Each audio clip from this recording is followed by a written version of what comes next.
and welcome to Your Coaching Journey, a podcast for doctors about coaching. Whether you're a coaching doctor, a doctor who is learning to coach, or a doctor who would like to build coaching into your professional life, then this is the podcast for you.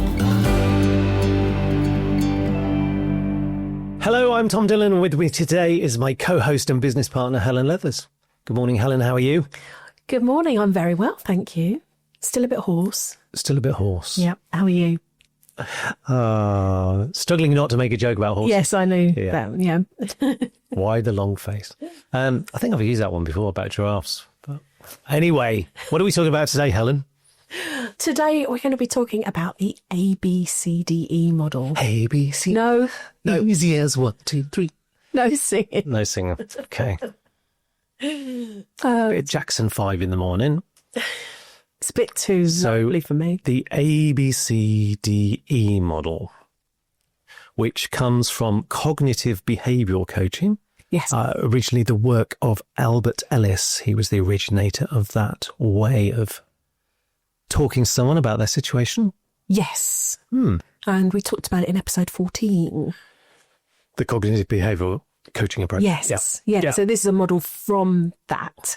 And it's actually from his kind of forerunner to cognitive behavioural coaching when he was doing rational emotive behaviour. God, it's a bit of a mouthful, isn't it? It is, yes. So it's an early form of cognitive behavioural therapy. It is typically used to help identify, to challenge and to resolve unhelpful thinking or beliefs. Yes. So those limiting beliefs that someone might bring to coaching, so they... Oh, do they know they have a limiting belief? I was just thinking this through. So they'll come and they'll say something out loud which is limiting them in some way. Yes. It's a way they're viewing the situation that takes away their sense of agency, their sense of self-efficacy. So it's like, well, I can't do anything about this. Could be a way they're approaching it. I have also had clients who've come to me and said, I've got a limiting belief. Yes, but no, I would imagine the general population don't walk around talking about limiting beliefs. You know, it's a psychological term, isn't it? Maybe just my people. Yeah, maybe your people come with some understanding of coaching and ways of viewing the world. But I more often find people come and they just talk in a very negative way about what's going on and with a sense that they can't do anything about it. So that would be a limiting belief. Yeah. And obviously our role as a coach hopefully is to reframe it and to allow them to think in a different way about it with a sense of agency, with a sense of autonomy, some self-efficacy. Yeah. So looking out for that language, like it's always me, or this always happens to me. Yeah. And I think going back to Albert Ellis and his rational emotive behaviour therapy, he was very concerned about how people thought. And it was the thinking that he felt got in the way of everything else. And we talk about in cognitive behavioural coaching about the connection between thinking, emotions, physiology and actions. But I think for Albert Ellis, it was very much, no, you're thinking about this all wrong. I mean, he was quite, if you ever watch early videos of him, he's quite confrontational. Yeah. He's not an easy coach. He would go, no, stop it. You're thinking about this wrong, which we probably wouldn't do in the coaching room. No. Yeah, he was off his time. Yeah. So is some of the unhelpful thinking patterns that people might have that come up in cognitive behavioural coaching, maybe all or nothing thinking. So that idea that maybe, well, I always fail at this sort of thing, or I never have any luck. You know, that's that kind of black and white all or nothing thinking where it's absolute. And I think really helpful in the coaching room, just go, always? It's probably really annoying for someone to do that to you, but you do it to me. It is really a good challenge. Go, always, because it's never always, is it? Never. It's never always. And just to prove a point, it is very much in our normal parlance that we will make statements like this, which is why you say it to me quite a lot. Yeah. Always. Never. Yeah.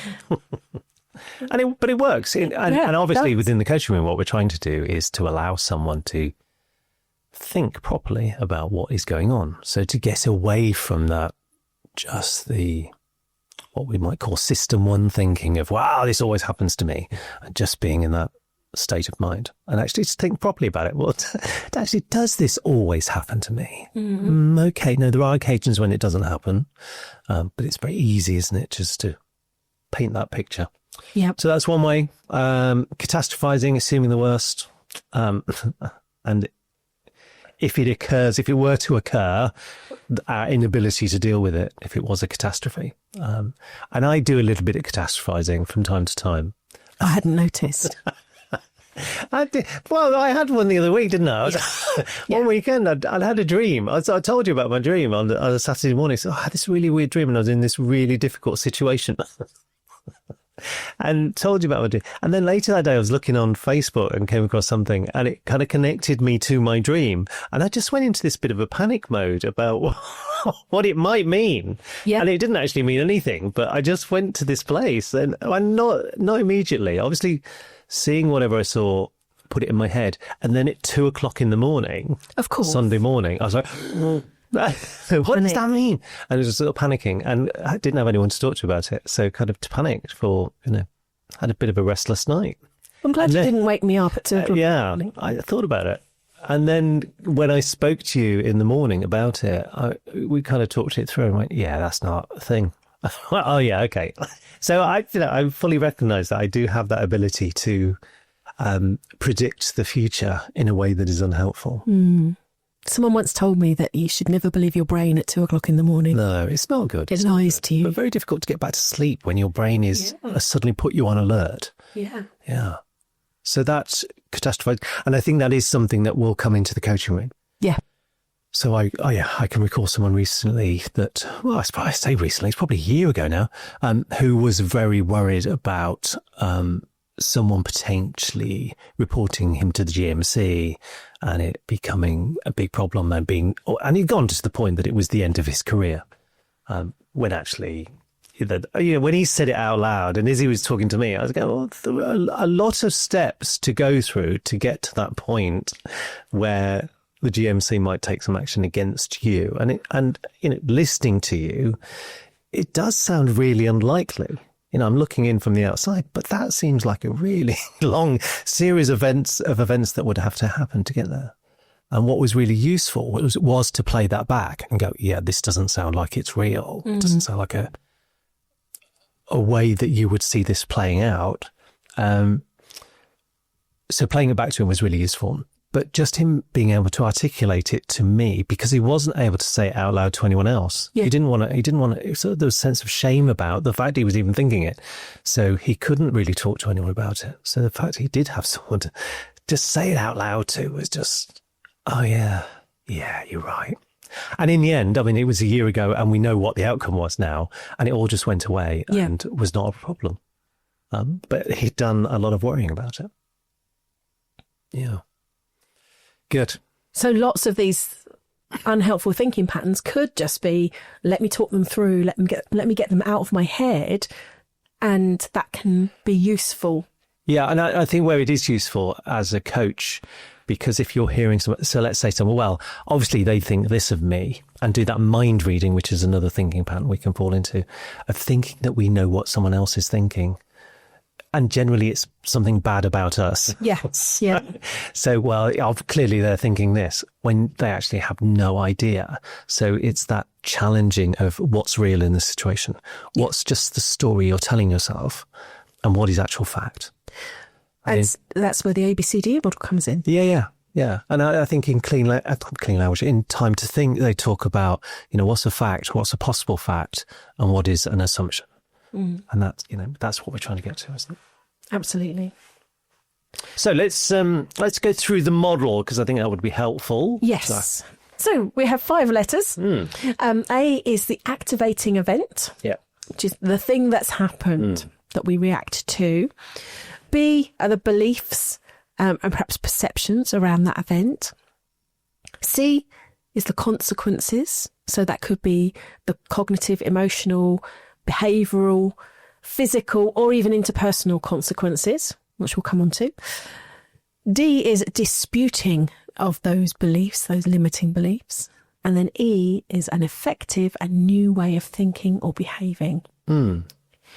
So typically, people think, or a coachee might think, that this activating event, the thing that happens, causes or will cause the consequences.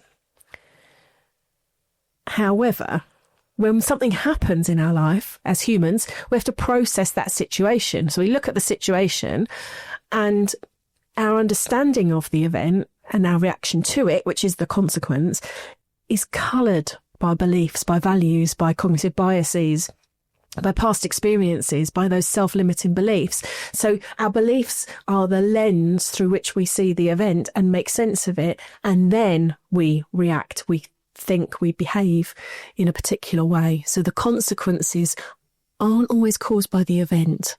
They're caused by our beliefs about the event. Yes. So let's talk through an example. Well, one example is, why does one person get road rage while another person shrugs off the same event? If you're cut up in traffic, for example, same event, two completely different emotional reactions. So it is said it's not the event that upsets us, it's our view of it. Yeah. Epictetus. Man is troubled not by events, but the meaning he gives to them. Absolutely. But we do have to be a bit of stoic wisdom on a Monday morning. We do have to caveat that, though, don't we? Have to be a little bit careful of it. Do we? I think so. In what way? Well, sometimes the event is actually really distressing. Okay. Just in and of itself. But you know what they were saying. We know what they're saying, but we have to be careful not to disregard or diminish someone's upsetting experience. No, I think that is a good point. And obviously and this is where I have issues with Albert Ellis and the way they used to talk to people. Yeah. Is, well, you're just thinking about it wrong. And we're not going to do that in the coaching room. We have to honour the story that someone is telling us and allow them to sit with that for a moment and tell us how awful it is. Yeah. I think that's fine. We just don't want to leave them there. We want to challenge it a little bit. Yeah. Get them to a better place. So this model is not for reframing those traumatic events. No. It's about situations where someone's thinking is unhelpful, perhaps where they're repeating a pattern over and over again. That can be a thing, can't it, that we repeat scenarios, or where their reactions are causing problems, maybe for themselves or for their relationships with other people. Yeah. So let's get back and explore it a little bit more then, and let's work through a scenario actually using the model. Yes. So we've got the activating event, and this has to be sort of the objective facts, what a camera might record, if you like. So, might the camera lie though? Maybe. Could be edited. Deep fake. Yeah. Fake news. I don't know. Okay, stop it. Let me get on to an example. Imagine you get an email from your boss saying, we need to talk. Yes. Okay. So just facts, no interpretation. We just got the boss says we need to talk. Yeah. Then the beliefs come in. The thought that the person has, which in response to that message. So what might someone's thought be if they got a message from their boss saying we need to talk? If it was me, I would definitely think I was in trouble. And I used to do that. I used to have a HR director who used to email her. And she would, I remember one instance where she'd emailed me on a Friday afternoon at like 4:45 and said, can we have a chat? And I thought, oh God, what have I done now? And there was no chance to kind of engage with her to find out what the chat was about till Monday morning. So I had the whole weekend to fret over what I had done wrong and why I was in trouble. And, you know, I'm an external resource. She wasn't my boss. It was just someone that I did work for occasionally. And then when I spoke to her on the Monday morning, she said, oh, yeah, I've got a bit of work coming up. I just wanted to have a chat through with. Well, that weekend of worry. Yeah. That's my dad's fault. I was always in trouble. I'm the same, though. I would always worry. I'm going to get the sack. But really, it would have been helpful to say, I've got a piece of work you might be interested in. Let's have a chat. That would have been lovely. Not just, can we talk? Yes. Go on, back to your boss. We need to talk. Yes. Yeah, I think most employees would probably have that negativity bias and go, yeah, I'm in trouble. Yeah. Even if you'd never done anything that was sackable, or that, you know, if you'd done everything right up to that point, there'd still be that thought, wouldn't there? Or maybe that's just my bias reflecting. Yeah, I think some people wouldn't. I think some people would just not go there to that. But I think the people we're going to find in the coaching room telling their stories are the people that would go to that place of being in trouble. Yeah. Yeah. Yeah. And Brené Brown has a lovely way of kind of correcting herself around these things, where she asks herself, what's the story I'm telling myself? Yeah. She checks in with the story and sees what the evidence is. I think most people coming to coaching don't check in with the story. So that's our job then, is to, so this is the story. Yeah. What of the story is actually true here? Or, Yeah. you know, what assumptions are you making? And we'll come on to that in the D section of the model. Yeah. So the C stands for consequences. So that's the perhaps emotions that come up for us, the behaviour. So if the belief is, I'm getting fired or I've done something wrong, then the consequence is panic, it's stress, it's bothering about it all weekend, having it running around your head. Yeah, and obviously if you'd gone the other way and were very optimistic about it, you would say, oh, great, I finally get to present my ideas. So the consequence of that is excitement. So our emotions definitely feed off of our thinking. It's the thinking that comes first in that event, isn't it? Yeah.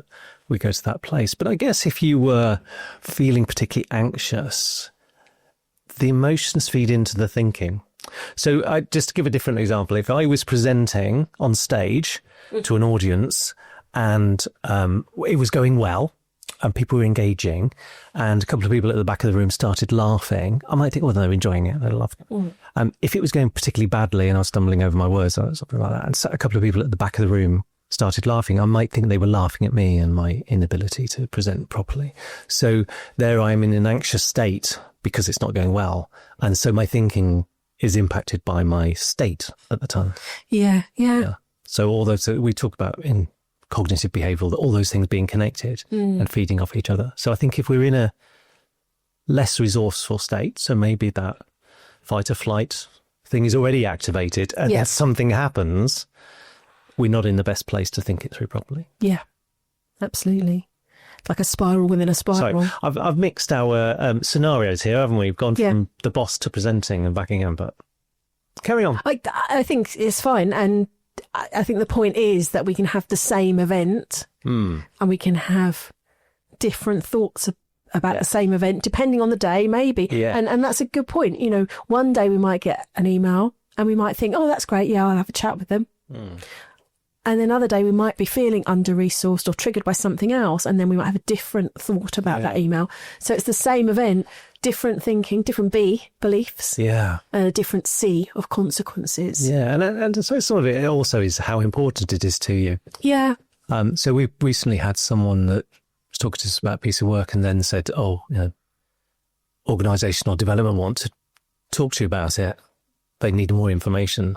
And I think, you know, if I was maybe 5 years ago, if that was the only work I'd got coming in and suddenly I was having to explain it to someone else, I might go to that place of, oh no, they're going to pick fault with it and they're not going to commission the work. And whereas I'm in quite a nice space at the moment work-wise. If it happens, it happens. If it doesn't, it doesn't. So I just go to that place of, okay, well, we'll explain it. And if it happens, it happens. If it doesn't, it doesn't. So there is something about the, I think it's valency is the word, how important it is to you. Yes. That makes a difference to how you think about it too. Well, let's move on to the D of our model. Yes. And that is the disputing, which you've already touched on a little bit, but disputing the story. Yes. I never know what to say. I mean, it is disputing, but I never know whether to use the word. Like disputing, debating, dissecting. It's all a bit... all the Ds. Yeah. Yeah. But it's challenging the unhelpful belief, but you couldn't have another C in the ABCDE model. So this is about realistic thinking. What is the truth behind the story? And there's 3 disputing styles that we can use. One is empirical, which is it factually true? Where's the evidence for this? Yep. The second is logical. Does it make sense? But what have you done that you could get in trouble for? And the third is pragmatic. Is it useful to think this way? How helpful is it for you to think in this way over the next weekend, for example? So they're the three styles and three types of questions that we could ask about this. Yeah, I think the pragmatic thing, is it useful? It's tricky because we know that it's not useful. Yeah. We both talk about the story we tell ourselves. And when we don't know, when it's a Schrodinger's cat situation, the cat's both alive and dead, we kind of do choose to tell ourselves a more positive story. Yes. Because we just have no way of knowing until we know. So what's the point in telling yourself the negative story? What I would say is that's taken us both a lot of years to get to that point that we can do that. Yeah, but we choose to tell ourselves the positive story. It doesn't actually impact the ultimate, what's the word, outcome. No. So the outcome might still be disastrous, but we've had maybe a couple of weeks of not thinking in that way and having some perhaps hope and being in that space rather than being in a space of despair for a couple of weeks. So, and obviously from a sense of well-being, that's probably a better space to be in because you are engaging with better thinking processes. If you're not in that fight or flight, adrenaline fueled, I think it helps, but not easy to do. No. And what is it they say in Sunscreen? Worry. And know that worrying is about as useful as trying to solve algebra by chewing gum. Yes. I think that's what she said. So, we all know there's no point in worrying, but we're going to do it anyway, aren't we? Yeah, probably. But I do think coaching can help in having that conversation and talking it through to get to, well, what is real here? And, what can you actually influence? What do you have any control over? And the rest of it, try not to worry. Yes. So that brings us on to E, which is effective new approach. And that's about finding a more rational thought that can lead to a healthier consequence. So it could be, it will be useful for me to find out more about this meeting, or my work is all in line with what's required of me. Just something other than, I'm going to get sacked. Yeah. So it'll be interesting to have a catch up with the boss. Yeah. Or, great, have an opportunity to talk to the boss about stuff I want to talk about. Yeah. It's a way in, isn't it? Yeah. I always, again, in the way that I have disputing and debating, I think effective new approach. I think if we've done the disputing, sometimes it is that recognizing that new emotions surface at that point. Yeah. Perhaps feel easier about it. So the anxiety disappears and it's replaced by more positive emotions. But either way, we end up in a better place. Yeah. What I really like about this model, as with many others, is we can kind of share it with our coachee if we want to. We can take them through it stage by stage, have them write it down or set it as homework. I've certainly used it as homework where someone's tracked reactions to events between sessions. They've completed the A, they've completed the C. Perhaps if they've been aware enough, they've completed the B.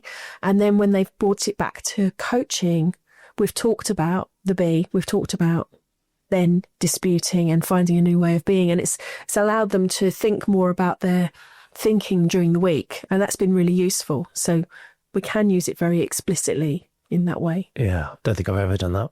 Haven't you? No. You know me. It was in a very specific situation. It was useful. No, I think it is something that is used a lot in, okay, well, here's a model. Let's fill out some columns. Let's have the A and the C, and let's do it in a very practical way. I just tend to talk to people. And you can do it as a coach and have it in your head without actually saying, I'm going to use an ABCDE model. Yeah. So if you recognise there has been something that's happened, an activating event, and then their behaviour, the consequences, you can see that. And then they will tell you their beliefs, what it all means to them in the middle. And I think for me as a coach, then it is just about, okay, how do we have that debate? How do we talk about this in a way that's going to be useful for you to see things differently, to gain a new perspective? And I think that's part and parcel of this model, is having a new perspective by the end of it. Yeah, definitely. Yeah, so it's about the quality of the conversation then, isn't it? Yeah. But either way, you could do it very explicitly, and like with all of the models that we use, I think it's possible to just draw it out or have a chart and label it up and get people to do it that way. But I like to have a chat. Yes. Yeah. And then at the end, we might have that invitation to try that new way of thinking and seeing how they get on with it over the next few weeks. And just kind of... Yeah, because if it is something that a different way of them thinking about it and taking new behaviours, effective ways of acting around it, then I hope we want to check in, don't we? See how that's going. Yeah. So for the guy who thought the GMC were going to come down on him, it was useful to revisit that later and go, whatever happened about that? Like, that just went away. Yeah, yeah. It's just all that worry and it just went away. Yeah. Yeah. And I think this awareness that the conversation brings up is similar to the SPACE model, which also comes from cognitive behavioural coaching and cognitive behavioural therapy. It's about lengthening that gap between an event and our reaction to it, so that we've got more space to think in between the two things if we possibly can. I guess the reaction to it is what happens in the moment. So we can't change that. That's happened. But what we can do is go back and just get them to revisit it and think about it in a more rational... Yeah, but going forward, as we raise our awareness, we start to notice these things happening as they happen, don't we? If we do this work, and then we start to see it in the future going, oh, I'm doing that thing again. Yes. And that is part of the cognitive behavioural approach, isn't it? That you recognise your thinking patterns, and when they happen again, you go, okay, that's happening. What was my strategy for dealing with this? Yes. So we might still have that reaction, but our response might be different. Yes. So a bit like the road rage thing we were talking about earlier, someone cutting you off in the car. There is a choice to make, isn't there? Do I get angry about this or do I just let it go? And that Viktor Frankl quote of, between stimulus and response, there's a gap. And what we choose to do in the gap gives us our freedom. Yes. So definitely, we will have a reaction, but how we respond can be very different. Yeah. Lovely. I've enjoyed that. Thank you very much. What do we do next time, Helen? Next time on the podcast, we'll be talking to one of our coaching doctors again, Dr. Lisa Clift. Lisa's lovely. And has some really interesting stories to tell about coaching. Yes. And the way that, the environment in which she uses it. So I shall say no more. We'll hold that over till next time. Absolutely, yes. But thank you, Helen. Thank you. We'll see you next time. Bye for now. And bye for now.